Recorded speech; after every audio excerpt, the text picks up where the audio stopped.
آج کی اس مادیت اور خود پسندی کے دور میں جس طرح مرد پریشان ہے اس طرح خواتین بھی پریشان ہیں۔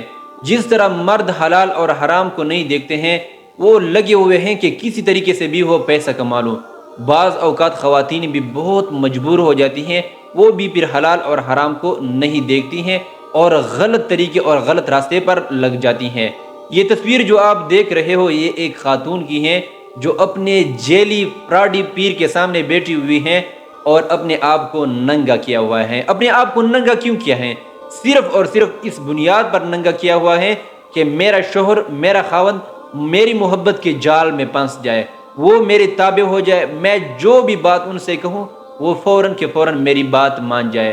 اپنے شوہر کو اپنے تابع کرنے کے لیے کسی اور غیر مرد کے سامنے ننگی بیٹی ہیں، اور وہ بھی جیلی فراڈ دم وغیرہ لکھ رہے ہیں اس کی پیٹھ پر۔ آپ بتا سکتے ہو کہ یہ کہاں کی اخلاقیات ہیں، لیکن یہ یہاں پاکستان میں سر عام ہو رہا ہے۔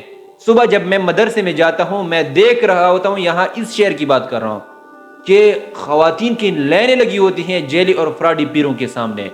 وہ کیا کہتے ہیں؟ کوئی کہتے ہیں کہ میں فلانے لڑکے کے ساتھ دوستی کرتی ہوں تو کوئی ایسی تعویذ لکھ کر دے کہ وہ میری محبت میں پھنس جائے، کوئی اپنے شوہروں کو اپنی محبت میں پھنسا رہا ہے، اس طرح کر رہا ہے۔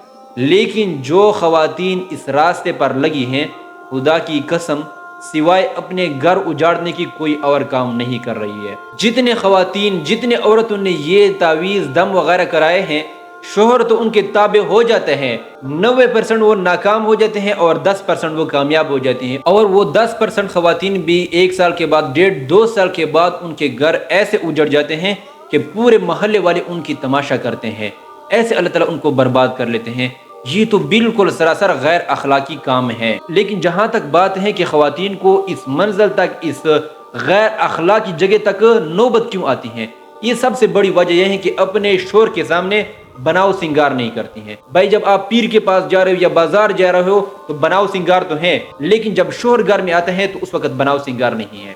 آپ گارنٹی کے ساتھ شوہر کے سامنے بناؤ سنگار کرو، شوہر کی ہر بات کو مانو، خدا کی قسم 1 مہینے کے اندر اگر وہ آپ کا تابع نہ ہو گیا پھر بتانا۔ اسلامی طریقوں کو فالو کرو، پھر آپ کے پاس سب کچھ آئے گا۔ جب اسلامی طریقوں کو فالو نہیں کرو گے، غیر اخلاقی طریقوں پر جاؤ گے تو پھر آپ کی دنیا بھی برباد، آخرت بھی برباد۔